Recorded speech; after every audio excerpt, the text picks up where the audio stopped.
How's it going, YouTube? And welcome back to another episode of A Heated Review. It's been quite a while since we've done one of these, and I've wanted to do this one for quite some time. I am very, very passionate about this film, and it's gotten a very bad rap. So, spoilers are in order, and with that being said, let's delve right in. Today, we're going to be talking about Star Wars, Solo, a Star Wars story. What is there to say? A movie that's so bad that Disney canceled all of its Star Wars anthology films. It made no money at the box office. The first Star Wars bomb in Disney history. Panned from the get-go. They canned both the directors that were directing the film after it had been almost completely shot. Had to reshoot 70% of the film, bring in a new director. The main guy was having to take acting lessons because he wasn't enough like Harrison Ford. And yeah, the whole thing was a disaster from the get-go. And not only that, but they released it the same month that Avengers Infinity War and Deadpool 2 came out, which pretty much was like a guarantee that it's not going to make any money. So all those things just... And plus, people were boycotting it because they were done with them making bad Star Wars movies and putting them out too fast, and they figured if they kept seeing them that they were going to keep making too much Star Wars and oversaturating the market. Yeah. Everybody kind of boycotted it before they even knew how good it was. Star Wars Episode 8 generated a lot of hate from Star Wars fans, and rightfully so. We've done a heated review on it. I have watched that movie several times since then, and the more I watch it, the more I hate it. So, you know, that left a bad taste in a lot of people's mouths, and this one only came out, I think, 5 months after that one. And so, you know... And Rogue One? Yeah. What about it? It was not that good. It was yeah, terrible. but Rogue One was a huge hit, and most people liked that one. We were just in the minority. Yeah, but I'm saying there was a lot of people that didn't, and a lot of people felt that it was, just getting too much. Just too many coming out, one after another. This one, obviously, since we're doing a heated review on it, and the general consensus is that this film's a disaster, we actually really liked this one. Loved it. I didn't like Rogue One. I didn't much care for Episode 8. This movie, in my opinion, is the best movie that Disney has come out with so far. And I'm really, really passionate about this film. I really, really like it. I've already seen it a million gazillion times. I would probably put it on par with the original trilogy. I like it so much. I'm not an original... I'm actually not an original Star Wars fan. I didn't hate it, but I didn't until recently really start enjoying it. And this one's actually my number one favorite of all Star Wars movies. Yeah, to go back on what Shan was saying earlier, I boycotted this film. And I boycotted it for a couple of reasons. Number one, I was seeing all the problems they were having with production. And when I heard that they were making a Solo movie, I didn't think there was a chance in a million years that they'd be able to, make a movie about Han Solo without Harrison Ford and have it be good. So I was like, I'm, not even going to bother. The only reason we saw it is because we were at a charity event. For most of you that follow me, we do a lot of costume charity work and stuff. It was a Star Wars event where they were showing the movie for free. Well, we got in there, 30 minutes into the film or 40 minutes into the film, somewhere around there. And we were both, immediately hooked. And we're like, wow, that was really good. I want to go home and see the whole thing. Yeah, I want to see what we went. Yeah, so we went home and we bought it immediately. And I think we watched it that night, didn't we? Yes, we did. Yeah. We watched it. Yeah. I didn't get through the whole thing, so I was so tired because we did the charity event and everything.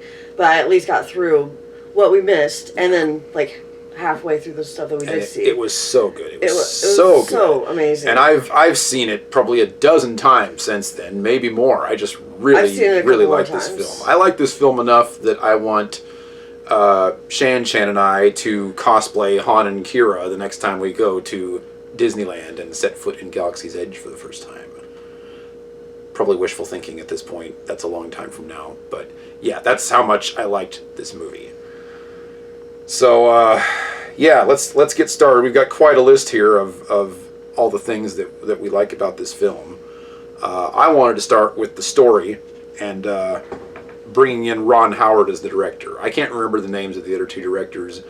I don't know why they were fired. Creative differences. Disney wasn't happy with the direction the film was going, whatever. So they canned both of them. They brought in Ron Howard. He reshot 70% of the movie. I don't know what the movie was going to look like before Ron Howard came on board, obviously. All I know is that the finished product he delivered was fantastic. In my opinion, Ron Howard saved this film.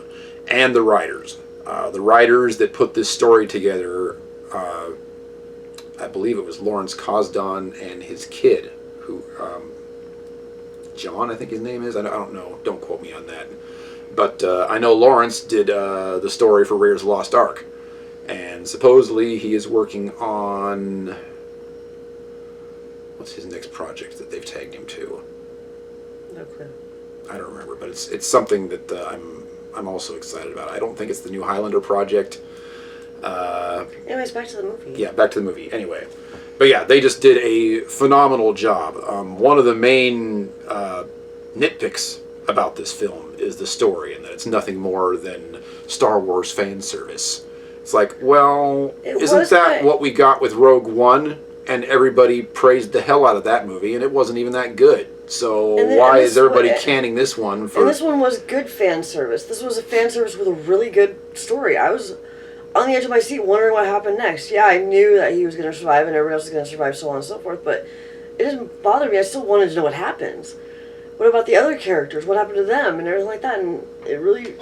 I don't know. I loved all of the fan service. The only thing that was a little weak was how Han Solo got his name, and a lot of people complain about that. I didn't think it was that big of a deal one way or the other, so it didn't bother me at all. There was nothing to complain about it. The dice is another thing that people complain about. Is it's a tiny little prop in the original films, and they made it this big, huge deal in a Star Wars story. Well, guess what? I don't care. The dice are cool. The whole thing behind the dice is cool. The way Han gives it to Kira, and Kira saves it for the whole 3 years, and then gives it back to him, and all that. I thought that was really touching and sweet.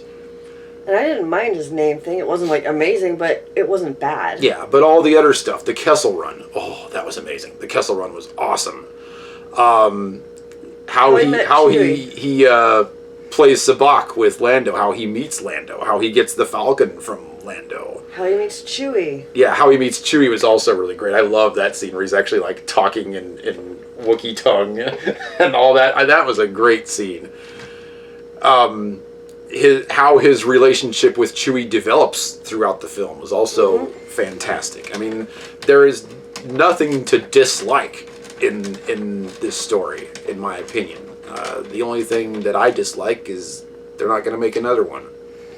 Yeah, I want to know what happens. I really, really wanted to know what was going to happen next. We'll talk about that a little bit more as we get into this, but the ending was fantastic, and it just left me wanting more, lots more, not just a little more. It was still good for the ending of a story, but it was a continuation. It was definitely a continuation, and there's definitely a gap between that and the movies that we have previous to have for the story. So there's still stuff that's unknown, and I'm very sad that they're not going to tell us what happened, and maybe we'll get like some kind of small something, some explanation in a book maybe or something like that for him, just to say what happened or something. And that makes me sad. I really want that movie. I want at least one other movie. I am a huge Darth Maul fan, so when Darth Maul showed up on the screen, I was like, yes, they're just gonna take this by the horns and run with it. And I was also a huge fan of Kira. I know a lot of people don't like that character. That's probably my favorite female character in the whole Star Wars universe right now. She was mysterious and interesting, and lots of character development, and lots of undeveloped stuff that hopefully they were going to touch on in the next film about what happened to her during that 3-year span and what she did and all this stuff. She was a badass too, and not just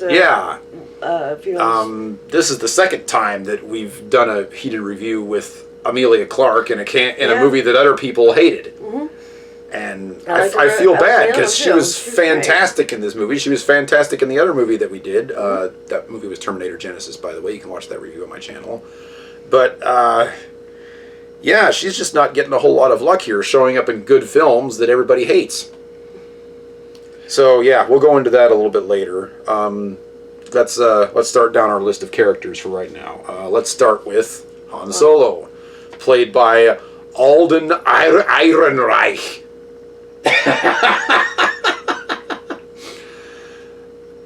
Yeah, she loves German. So anyway, I'd never seen anything that this guy had been in before. When I saw his picture, I was like, oh geez, I could do a better job of playing Han Solo than this guy.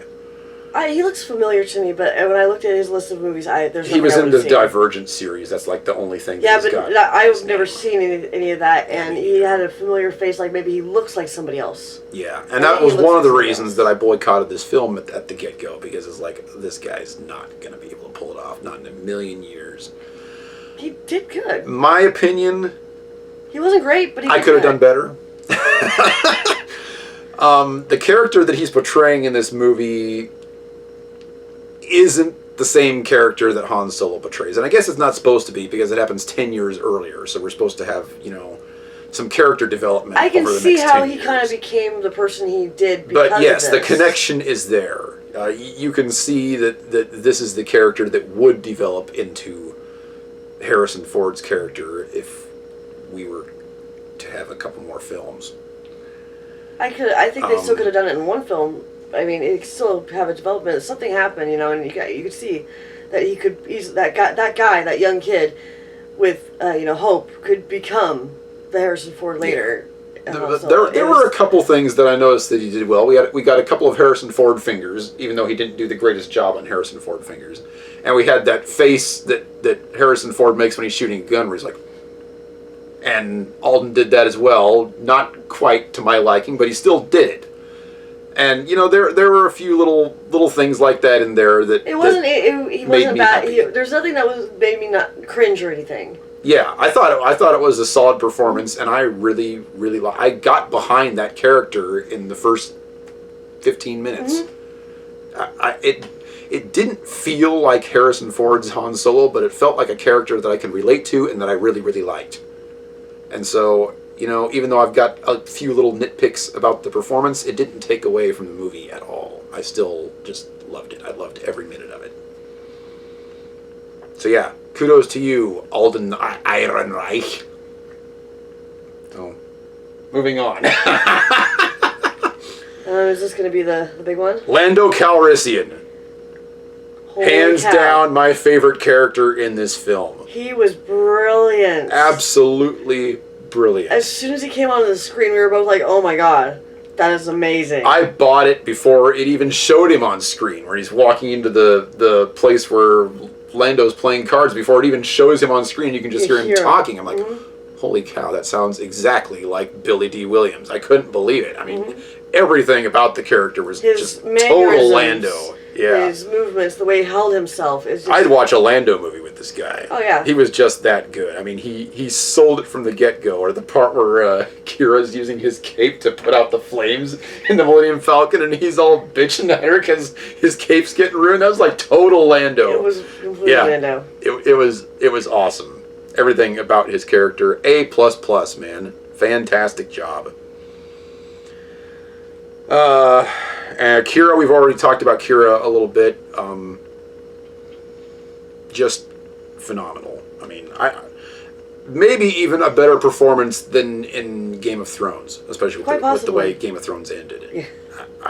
I just really dig this character. And I mean, a lot of it is the writing, but also a lot of it is the way Emilia Clarke portrayed this character. It's just... This is downright my favorite portrayal that she's done, I think. Out of anything she's done. Yeah, and as I mentioned earlier, possibly my favorite female Star Wars character ever. I mean, I love Princess Leia. I've always loved Princess Leia. But Princess Leia is very one-dimensional. She is the goody-goody. She doesn't have that much of a backstory. I mean, what you see is what you get with Princess Leia. Kira is mysterious. Multi-dimensional. Yeah. Multi-dimensional. And likable. Very likable. Yeah. I mean, not that Princess Leia isn't. Well, no, but it just seems like there's so much more to this character. And that's in one movie. Mm-hmm. Princess Leia has, what, 5 movies under her belt? And it still seems like this character has more substance than Princess Leia does. Agreed. Yeah. I wanted to know a lot more about this character. Definitely. I wanted to see this character in more movies. I could not get enough of Kira. Every time she was on screen, she was awesome, and I just wanted to know more, and I wanted to find out more about her. Yeah, very, very disappointing that they're not going to be doing that. But, yeah, just fantastic. I've got nothing bad to say. Yep. What's the dad on that one? Okay. Next character is Beckett, played by Woody Harrelson. Beckett is kind of Woody Harrelson Han character? Solo's mentor type person. It's Woody Harrelson playing himself. Yeah, Again. more or less. Yeah, I mean, this role might be a little bit more serious than some of Woody Harrelson's other roles. But yeah, it's still Woody Harrelson. Not quite as nuts as something like Natural Born Killers, but I mean, kind of like his role in Zombieland. Not quite as dorky as that, but kind of the same thing. This performance didn't, like, blow me away or anything. I just thought, I was like, oh, okay, it's Woody Harrelson.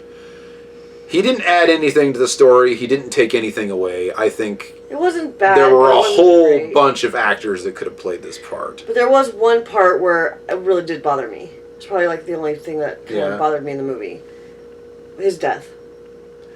Yeah, that was a little over the top and cheesy. When he got I shot, love the fact that they did Han shot first. Yeah. When he got shot, I thought they should have just had him die then and have Han have a touching moment. Just, but then Woody had to talk, and then yeah, the fact that they kind of went over dramatic, where he has to die in Han's arms. I didn't. That was too much. That was really necessary. That was a little bit. Yeah. If he would have, I would have been more sad if Han would have just went over to his dead body and kind of grieved a little bit. But the fact that he was talking, it was just like, shut up. Yeah. I agree. That is one of the few parts of the movie that's probably the only thing, and that's very small, and it doesn't really ruin much, but that is just one little thing I wanted to touch on that character. Next. L3, the droid. My favorite droid of all. My favorite droid as well. This droid, I would say the droid from Rogue One would be on par with that, played by Alan Tudyk. But the movie brought it down. Yeah, the movie brought it down because nobody responded to anything he was doing because the acting was so bad. Yeah. This one... It was what I wanted from that droid. L3 is played by Phoebe Waller-Bridge, by the way. We actually thought it was the gal... Brienne from Tarth. Yeah, Brienne of Tarth. It sounded a lot like her. It sounds just almost identical to her, and I was like, why are they using the same actor again that they've already used before? It kind of confused me, and then I found out it wasn't her, and I was like, whoa, fooled me. Yeah, but I mean, the performance here was... brilliant.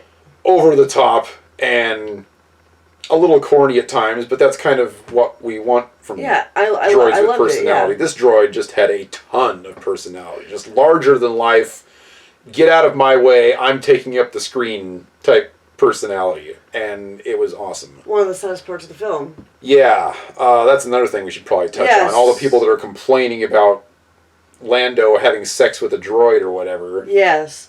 That didn't was happen. just stupid. It didn't happen. That was just a statement said that it could... That's just people who are being... She was saying it could happen. Not that she did have sex with Lando. She said that droid on human sex could happen.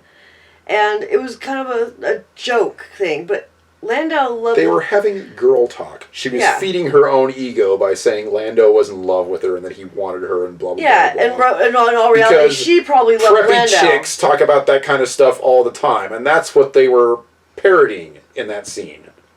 And then everybody had to take it all seriously and say, they're actually doing this. No. No, Lando and that was never her. meant in this movie. Yeah, he loved her like...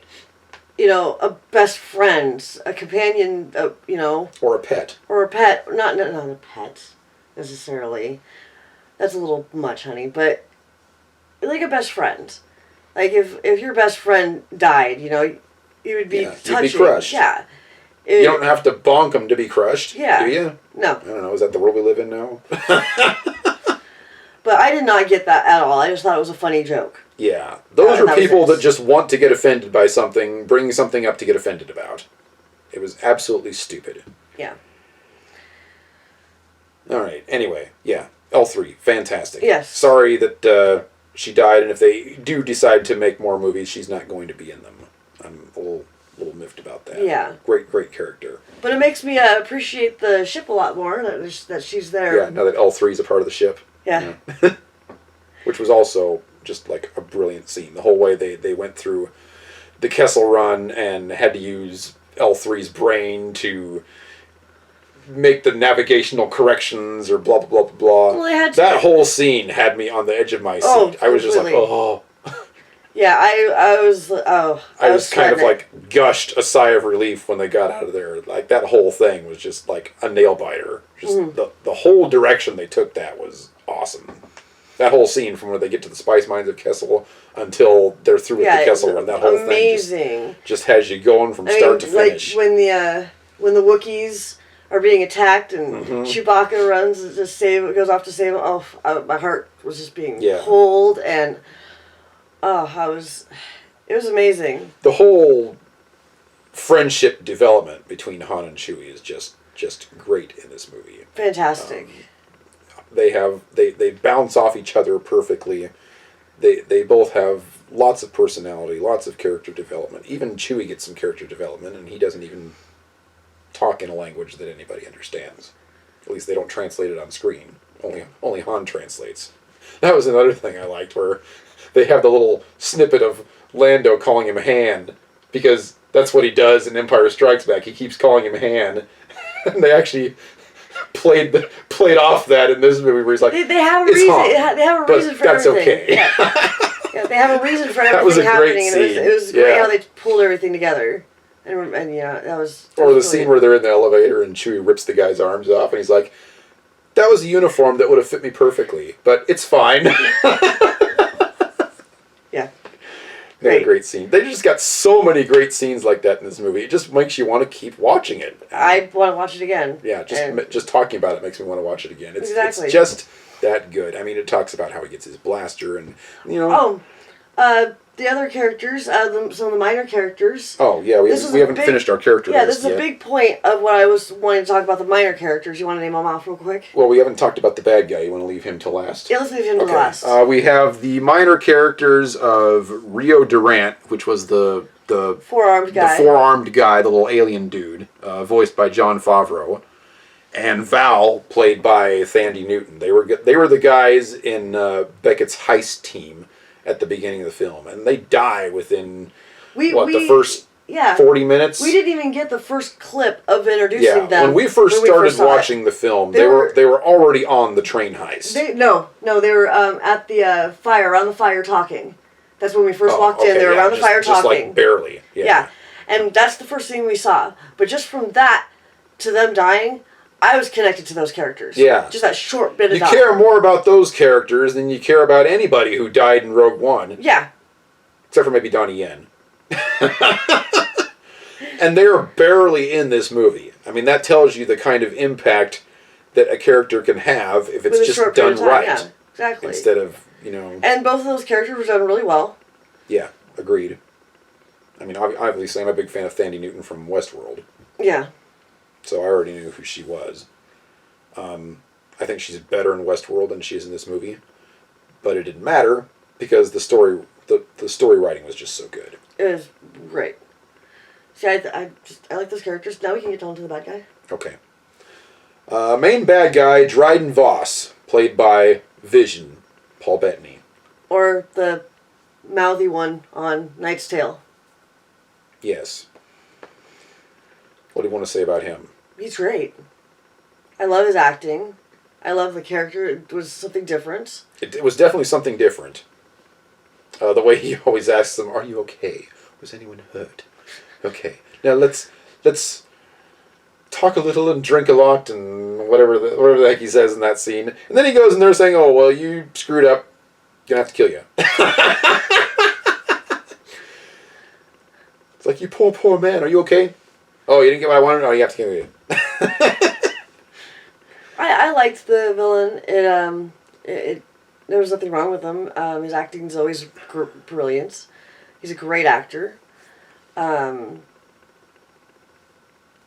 I honestly wasn't big on this villain. This villain is okay. I mean, it's better than Krennic from Rogue One. I mean, at least this guy knows what he's doing and has his stuff together. Yeah. And, you know, Han has to actually outsmart him at the end. mm-hmm. Krennic was just a bumbling idiot that couldn't get anything done. This guy actually has some brains. But, you know, he doesn't have a whole lot of development. He doesn't have a whole lot of screen time because this story is not about him. Well, for what he's in, I like it. I don't mind that there's not much development and stuff. It's enough to, I know what he's about. It's enough to drive the story, and that's kind of all they were getting at here. And I thought he did great with it. Yeah. I didn't have any problems with it. I didn't know you were just about him. Yeah, I'm just kind of about I really liked him. I mean, obviously, if they make a sequel, he's not going to be in it, and I'm okay with that. I want to see more Darth Maul, so... Darth Maul is one of my favorite bad guys. If they just made another movie with Darth Maul as the main bad guy, that would be so cool, but I don't see how Han would be able to, like, compete with that. Darth Maul is just too much of a badass. So I think that's why they went... that's why they canceled I think that's why they went this other route, because, you know, Han is able to have a battle of wits with this guy to see who can outdo who as far as being a scoundrel goes. So, I mean, that was an interesting playoff there. The betrayal by Beckett at the end, I kind of smelled that coming a mile away, but I didn't see the cross betrayal where Han is already prepared to get screwed over by him. I thought that was brilliant. I wasn't expecting that at all. So, yeah, that was a nice twist on the end there where Han actually uses his brains to get the best of him. I liked that. And still got the best of him with Beckett, too, by shooting first. Yes, which I also liked. That they finally had Han shoot first with no argument whatsoever about it. Yeah, he's starting to talk and done. Yeah. Don't even give him a chance because he's just going to screw you over anyway. And Han had already figured that out. So yeah, he's just going to blast him. I also liked the Marauders. The Marauders were okay. They weren't so. It was also another surprise there that they turned out to kind of be the good guys. Yeah. At the end, basically like the beginning of the rebellion, if you will. Yeah, that was also an interesting twist that I liked. Yeah, it was good. The acting was good. Yeah, I don't really have anything to really complain about this movie. I like the scene where Han steps out there. He's like, "You see that freighter over there? You got 30 armed men on that. All I got to do is snap my fingers, and you're surrounded." And then Lando takes off. Sorry, you were saying? He kind of steps back. Yep. I screwed the pooch on that one. Yeah, great scene. Lots and lots of great scenes. Tons of great scenes. Yeah. It just makes you want to watch and enjoy every single moment of it. I mean, even in Indiana Jones movies, there are scenes that I'll fast forward because they just don't hold my interest. I think I could probably watch this entire movie from start to finish without fast forwarding anything because every moment is just so great. Just a great, great film. Wait. Oh, obviously, there's one more thing that we need to talk about, and that is the music. In our heated review of Rogue One, I canned the music. The music was not, even in Episode 8, the music wasn't that good. There was nothing memorable about it, even though it was written by John Williams. It was easily his weakest score of the Star Wars franchise. And Rogue One suffered the same thing because they didn't have John Williams doing the music, and all of it was forgettable. This movie, the music is fantastic. I mean, they use obviously a lot of the same themes from the original trilogy when they're talking about the Millennium Falcon flying around and Han Solo in general and all that. And John Williams also wrote the main theme for this movie. However, John Powell did most of the music, with John Williams collaborating slightly on it. And if that's what they need to do to turn out a good soundtrack, then I'm all for it. Yeah, it was wonderful. John Williams isn't going to be able to keep doing Star Wars movies forever. And yes, he did help with the music in this film. But, you know, they did have somebody else that was able to step up and contribute and create a fantastic finished project. That was one of the first things I noticed when we were starting to watch it. Is like the soundtrack is really good, and it's memorable. You remember like all the themes and everything, and you want to keep hearing them, even if you're not watching the movie. You want to keep hearing them. I mean, this might be the best soundtrack from any Star Wars movie ever. a lot of people think that Empire Strikes Back has the best soundtrack, or that theme from Episode 1 or a couple of other ones, but Empire Strikes Back is generally considered to have the best soundtrack because it's got so many different themes in it. It has iconic ones that everyone can remember. It's got the Imperial March, Yeah. which, the original didn't have. And it's obviously got the original Star Wars theme. And the love theme for Han and Leia is also really Yeah, good. they're very, very known. This very known one songs. has that as well. The main theme for Han is fantastic. I could listen to that all day long. And it's also got a very good love theme for Han and Kira that I really like. And then, of course, it's got some of the main themes from the other films when they're flying the Millennium Falcon and such. Mm-hmm. But the music just had me going from start to finish. Just a fantastic soundtrack. And he's a big soundtrack buff with movies that he likes. I am very, very picky about my soundtracks. I listen to them over and over and over again when I find one that I really like. And I've already listened to this soundtrack many, many times when I'm doing chores or in the shower or whatever, just because it's that good. Just really, really good. Lots of good stuff about this movie. Tons of good stuff. It's a great movie. We already talked about the ending and the lack of follow-up and how disappointed we are in that. I believe that covers everything on our list. Is there anything else that you want to add to our review? Well, I liked everything about the movie. I mean, the special effects were great. The costuming was great. The settings were great. The tone was great. I mean, you name it, anything I can think of was great in this movie. If you're a Star Wars fan and you've been boycotting it like I did, Not really knowing anything for the reasons that I listed, yeah, you owe it to yourself to give this movie a chance. Isn't it? Is it on any of the streaming sites yet? It's been on Netflix for a while. I don't know if it's still there or not. I mean, we obviously bought it to stream off of Amazon. But, yeah, but I'm just saying, if it's Netflix, and it's right now. Yeah, and obviously Disney Plus is coming out here in a couple of months. You'll be able to watch it on there. I mean, everybody's going to be getting Disney Plus. Yeah, but if you see it for free, it's offered somewhere for free, and you don't want to pay to see it, take the advantage of it being free and just watch at least like the first 30 minutes. Just see what you think. I think it'll capture you by then. Don't you think? Yeah, I agree. You gotta give this movie a chance. It's just so good. You're missing out if you don't. That's all I can say. I mean, a lot of people that I hear that don't like it, some of you haven't even seen it still.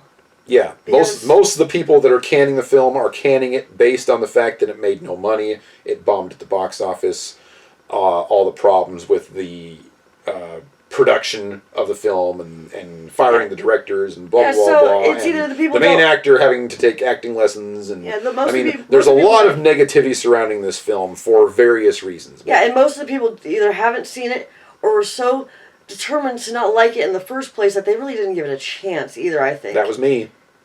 And I am... No, I'm saying the people that did see it and already knew in their minds they were going to hate it, and so they did give it a chance when watching it. Because when we ask them, why, they don't really have strong points of why. Because isn't our roommate one of those people